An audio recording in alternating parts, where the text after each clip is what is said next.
ఈరోజు మీ ఆనందానికి కారకులు అసాధ్యం అనుకున్న పని సంవత్సరం లోపల పూర్తి చేసి మీ అందరికీ ఇప్పుడు అపాయింట్మెంట్ ఆర్డర్స్ ఇప్పించారు. అలాంటి వ్యక్తి హెచ్ఆర్డి మినిస్టర్ నారా లోకేష్ గారు. అదే సమయంలో బీజేపీ రాష్ట్ర అధ్యక్షులు గౌరవనీయులు మాధవ్ గారు, మిత్రులు పవన్ కళ్యాణ్ గారు రాలేకపోయారు. అయితే కూటమిలో మేము ముగ్గురం కలిసి ఈరోజు మొదటి సంతకం మెగా డిఎస్సి అది ఈరోజు మిమ్మల్ని అందరినీ చూస్తే చాలా ఆనందంగా ఉంది. అలాంటి మిమ్మల్ని అందరినీ మళ్ళీ ఒకసారి లైఫ్లో మీ అందరికీ ఇది ఒక పెద్ద achievement. Congratulations to all of you. I wish all the best. It is a life ambition. ఈరోజు మీటింగ్ కూడా మీరు చూస్తే నేను చాలా మీటింగులు చూశాను, కానీ ఎక్స్ట్రాడినరీ మీటింగు ఆర్గనైజ్ చేశారు విద్యాశాఖ. ఈరోజు నేను అడుగుతున్నా, ₹1 ఎవరికైనా ఇచ్చారా మీరు? నేను అడుగుతున్నా. ఏం తమ్ముళ్ళు మీరు చెప్పండి. ఎక్కడైనా సరే టోటల్గా ట్రాన్స్పరెంట్గా ఉద్యోగాలు వచ్చాయా లేదా? వచ్చాయంటే చేతులు పైకెత్తండి. ఇప్పుడు మనస్ఫూర్తిగా ఇదే కోరుకుంటున్నా మా మంత్రుల దగ్గర నుంచి. అలాంటి ఎక్స్ట్రాడినరీ వర్క్ చేసినటువంటి లోకేష్ని, ఆయన టీంని మరొక్కసారి అభినందిస్తున్నాను.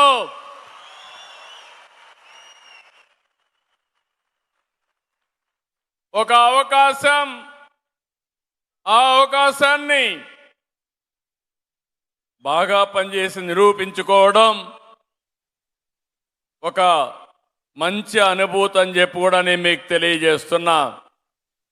నేను మీకు ఒక మాట చెప్పాను, బాబు షూరిటీ, బాబు జాబ్ గ్యారంటీ. ఈరోజు ఇది అవుతుందా లేదా అని మిమ్మల్ని అడుగుతున్నా. భవిష్యత్తులో ఇటే విజ్ఞప్తి చేస్తున్నాను. ఇప్పుడే 10 లక్షల ఉద్యోగాల కోసం 10 లక్షల కోట్ల రూపాయలు పెట్టుబడులు వస్తున్నాయి. ఈరోజు ఇక్కడే మా ఎమ్మెల్యేలు అందరూ ఉన్నారు, మా ఎంపీలు అందరూ ఉన్నారు, మా మంత్రులు ఉన్నారు.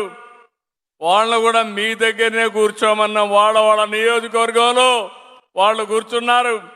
వాళ్ళు కూడా చాలా గర్వపడే విధంగా ఈ కార్యక్రమం.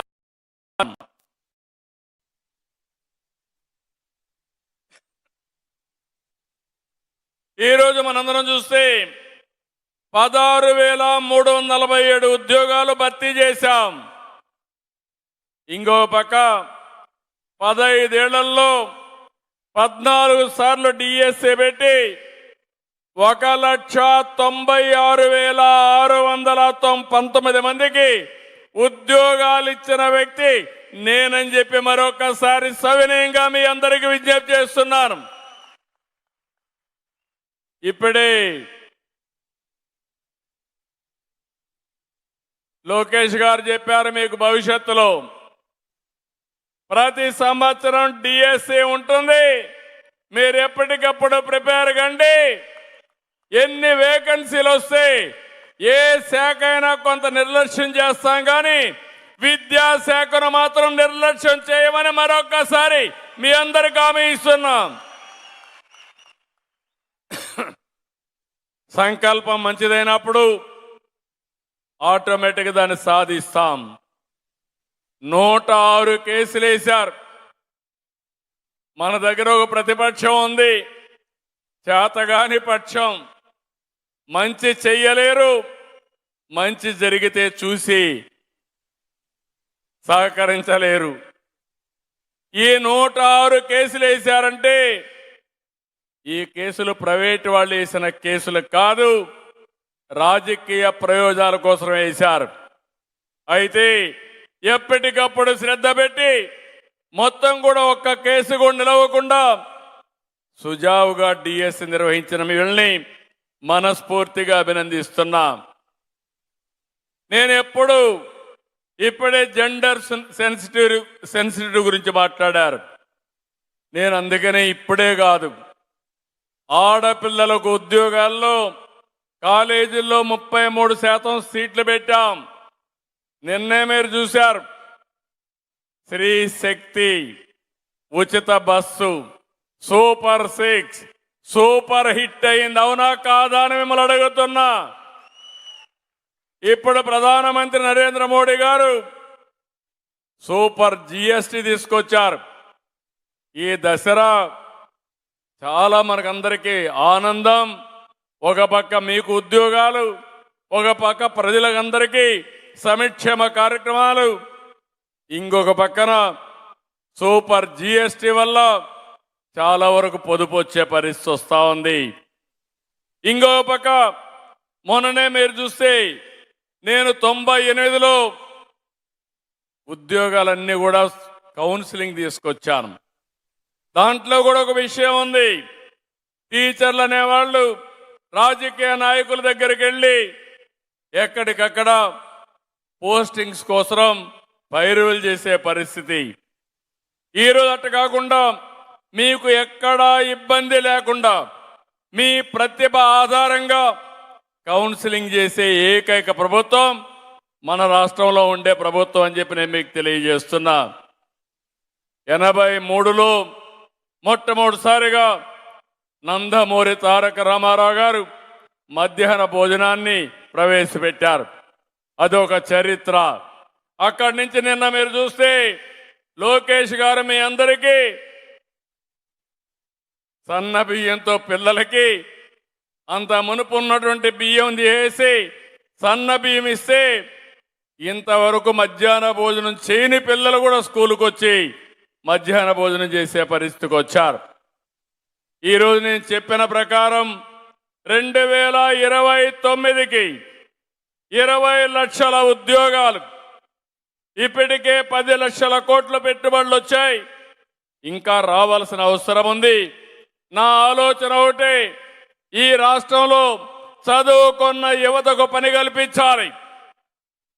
ఈరోజు ఒక ప్రభుత్వంలో అన్ని ఉద్యోగాలు రావు, ఎక్కడా ప్రపంచంలో జరగలేదు. అభివృద్ధి జరగాలి, అభివృద్ధి వల్ల ఉద్యోగాలు వస్తాయి.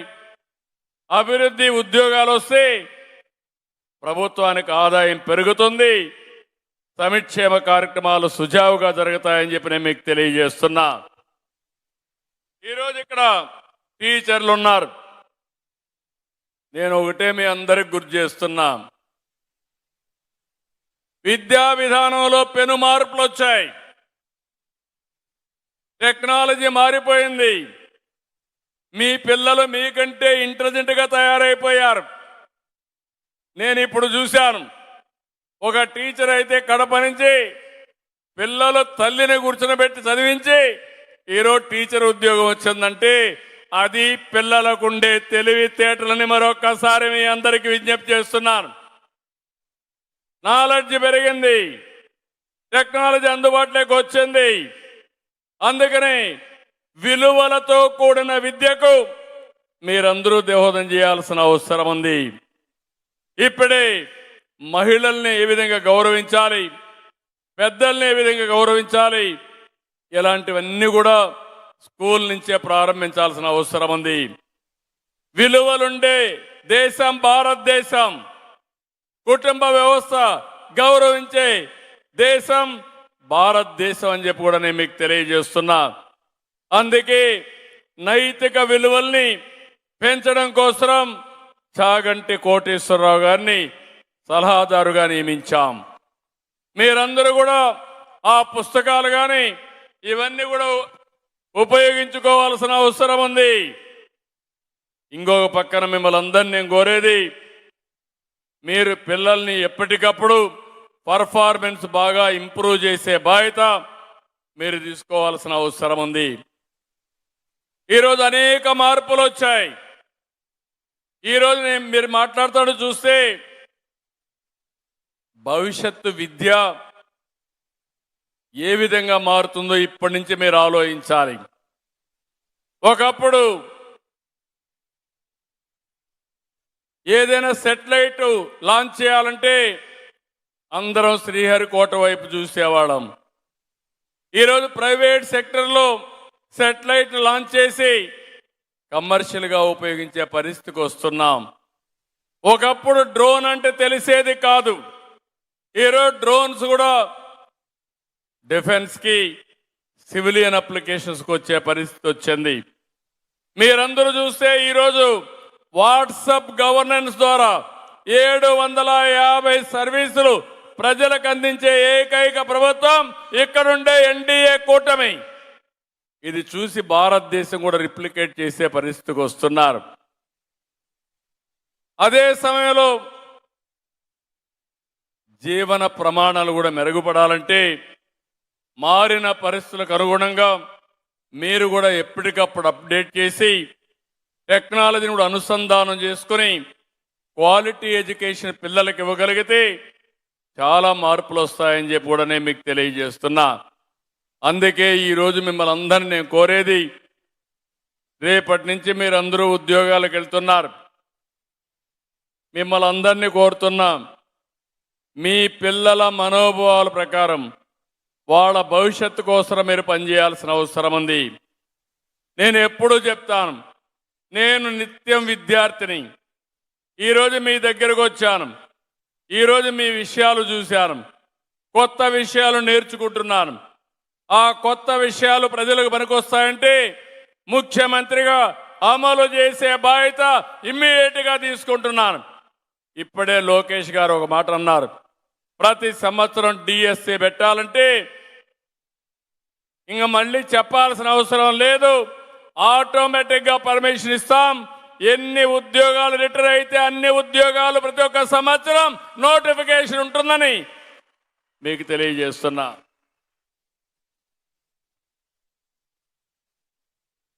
ఇంకో పక్క విద్యాశాఖలో వినూత్నమైన మార్పులు తీసుకొస్తున్నారు.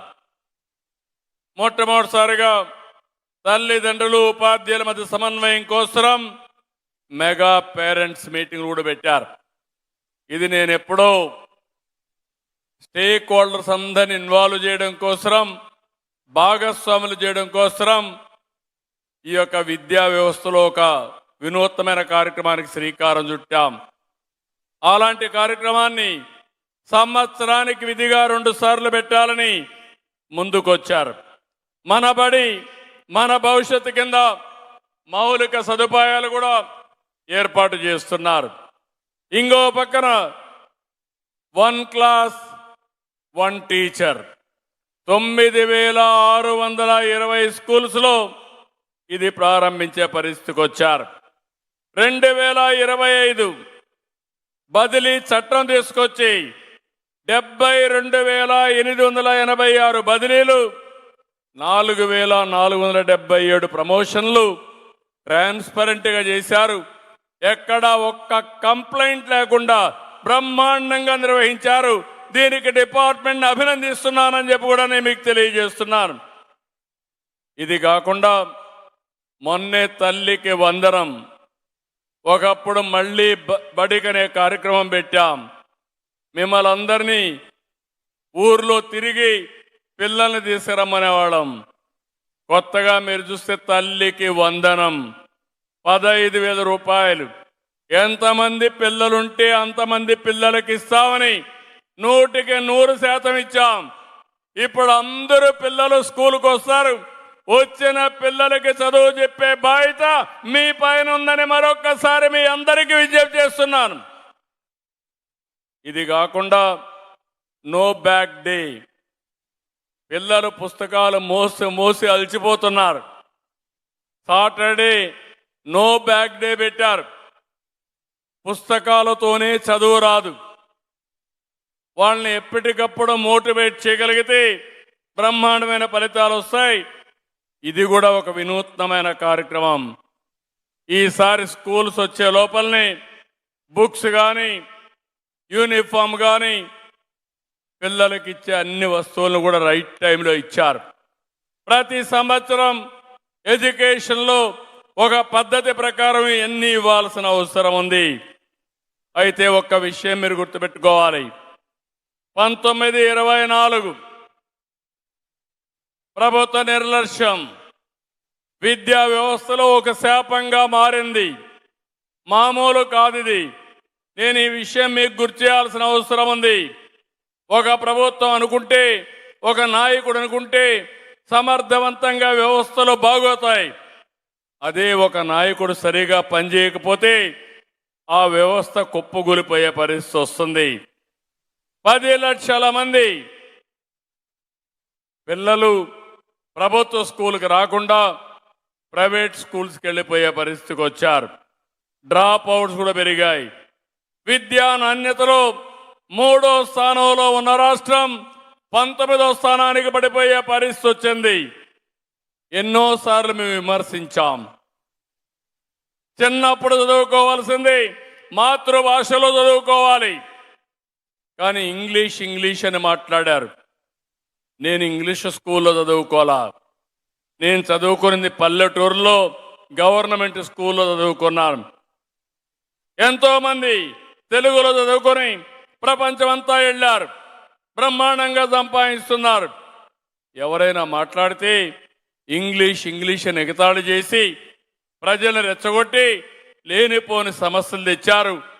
విద్యా వ్యవస్థని నాశనం చేశారని చెప్పి కూడా నేను మీకు తెలియజేస్తున్నా. ఈరోజు ఇంకొక పక్క నాడు నేడు అన్నారు. ఎక్కడ కూడా ఆ పనులు కూడా అయ్యే పరిస్థితి లేదు. 7,876 కోట్లు విలువైన పనులు పూర్తి కాలేదు. 21,151 స్కూల్స్లో బెంచీలు కూడా లేవు. ఇంకో పక్క మీరు చూస్తే వాళ్ళ హయాంలో గవర్నమెంట్ జూనియర్ కాలేజీల్లో విద్యార్థుల సంఖ్య 8% తగ్గిపోయే పరిస్థితి వచ్చింది. ఇప్పుడు నేను చాలా గర్వపడుతున్నా. ఇటీవల మినిస్టర్ గారు నో సీట్స్ బోర్డు కూడా స్కూల్లో పెట్టే పరిస్థితికి వచ్చారు. అంటే అడ్మిషన్స్ అన్ని ఫుల్ అయిపోయినాయని బోర్డులు పెట్టే పరిస్థితికి వచ్చారు. అంటే మీరందరూ గుర్తుపెట్టుకోవాల్సింది, ప్రభుత్వ స్కూల్కి డిమాండ్ పెరగాలి. ప్రైవేట్ స్కూల్స్తో కంపేర్ చేసుకుంటే మనకు బ్రహ్మాండమైన ఇన్ఫ్రాస్ట్రక్చర్ ఉంది, మంచి టీచర్లు ఉన్నారు. ఈ రెండు ఉన్నప్పుడు ఎందుకు చేయలేకపోతున్నాం? నాయకత్వం లేదు. అలాంటి నాయకత్వం ఈరోజు మీకు హెచ్ఆర్డి మినిస్టర్ ద్వారా ఇచ్చే బాధ్యత తీసుకున్నాం. నేను ఒకటే అడిగాను ఆయన్ని, మీరు ఏ శాఖ తీసుకుంటారంటే పార్టీ పని కూడా చేయాలి. ఏ శాఖ తీసుకుంటారంటే నేను పిల్లల జీవితాలు బాగు చేయడం కోసం విద్యాశాఖ తీసుకుంటానంటే ఇది సవాళ్లు ఉంటాయి, సిద్ధమా అంటే చేస్తానని ఈ శాఖ తీసుకున్న వ్యక్తి లోకేష్ గారని చెప్పి కూడా నేను మీకు తెలియజేస్తున్నా. ఈరోజు నేను ఒకటే ఆయనకు మీ ద్వారా విజ్ఞప్తి చేస్తున్నాను. ప్రైమరీ విద్య ఫౌండేషన్, పిల్లల భవిష్యత్తుకి ఫండమెంటల్స్ కరెక్ట్గా ఉంటే పై చదువులు సుజావుగా జరుగుతాయి. ఎప్పుడైనా ఒక బిల్డింగ్ కడితే ఆ బిల్డింగ్ పునాదులు లేకపోతే ఎక్కువ ఫ్లోర్లు కట్టలేం. ఒకవేళ కట్టినా ఆ ఫ్లోర్లు కూలిపోతాయి. పిల్లల భవిష్యత్తు కూడా అంతే. ఫండమెంటల్స్ స్ట్రాంగ్గా ఉంటే ఆటోమేటిక్గా పై చదువు సుజావుగా జరుగుతుంది. మేము లోకేష్ విషయం కూడా చూసాం. చిన్నప్పుడు చూస్తే బాగా స్కూల్లో తిరిగేసేవాడు, ఆల్రౌండ్గా తిరుగుతూ ఉండేవాడు. మేము నారాయణ గారిని పిలిపించి ఒకసారి టెస్ట్ చేయమన్నాం. టెస్ట్ చేస్తే ఫండమెంటల్స్ వీక్గా ఉన్నాయి కాబట్టి ఏం చేయాలో మీరు ఆలోచించమంటే, నీకు అప్పచెప్తున్నా, నువ్వు కూర్చొని కోచింగ్ ఇమ్మంటే అప్పటి నుంచి కోచింగ్ ఇచ్చాడు. ఒక మాటలో చెప్పాలంటే ఓసారి ఇష్టం లేకపోయినా చిన్నప్పుడు మీరు మెప్పించి రుద్దితే వాళ్ళు బ్రహ్మాండంగా రాణిస్తారు. దానికి లోకేష్ ఒక ఉదాహరణ అని చెప్పి నేను మీకు తెలియజేస్తున్నా. 10th నుంచి ఇంటర్మీడియట్లో 2 ఏళ్ళు బాగా కష్టపడ్డాడు. అక్కడి నుంచి కార్నెగీ మెల్లన్ యూనివర్సిటీకి వెళ్ళాడు. అక్కడి నుంచి స్టాన్ఫోర్డ్కి వెళ్ళాడు. ప్రపంచంలో బెస్ట్ కంపెనీలో పనిచేశాడు. సింగపూర్ గవర్నమెంట్లో పనిచేశాడు. అలాంటి ఎక్స్పోజరు ఈరోజు ఆయనకు ఉపయోగపడతా ఉంది. అందుకే నేను మిమ్మల్ని కోరేది, పునాదులేసే బాధ్యత మీది. ఆ పునాదులు ఎంత స్ట్రాంగ్గా వేస్తే అది రాష్ట్రానికి, స్వర్ణాంధ్రప్రదేశ్కు ఉపయోగపడుతుంది. ఈ విషయం మిమ్మల్ని గుర్తుపెట్టుకోవాల్సిందిగా మిమ్మల్ని అందరినీ కోరుతున్నా. నెంబర్ 1 ఎడ్యుకేషన్లో ఆంధ్రప్రదేశ్ ఉండాలి. ప్రైమరీలో నెంబర్ 1గా ఉండాలి. ఆ తర్వాత ప్రొఫెషనల్ కోర్సెస్ కానీ, హైయర్ ఎడ్యుకేషన్ కానీ మనం ముందుకు తీసుకుపోవాలి. లైఫ్ లాంగ్ లెర్నింగ్ ప్రాసెస్లో ముందుకెళ్ళాలి. దీనికి మీరందరూ కూడా సహకరించాల్సిందిగా నేను మిమ్మల్ని కోరుతున్నా. దానికంటే ముందు మీరు కూడా నేర్చుకోవాలి. మీరు కూడా చదువుతానే ఉండాలి. నేను ముఖ్యమంత్రిగా నాకు అన్నీ తెలుసు అని చెప్పి ఎప్పుడూ అనుకోను. ఒకప్పుడు విద్యుత్ శక్తిలో సంస్కరణ తీసుకొచ్చాను. ఆ తర్వాత మీరు ఒకసారి ఆలోచిస్తే సోలార్, విండ్ ఎనర్జీ గురించి మాట్లాడాను. ఈరోజు నేను గ్రీన్ హైడ్రోజన్ గురించి, గ్రీన్ నైట్రోజన్ గురించి మాట్లాడుతున్నాం. రోజు రోజుకు నాలెడ్జ్ పెరుగుతుంది. పెరిగిన నాలెడ్జ్ని అందిపుచ్చుకుంటే జీవితాలు బాగుపడతాయి. ఈ విషయంలో మీకు క్లారిటీ ఉండాల్సిన అవసరం ఉంది.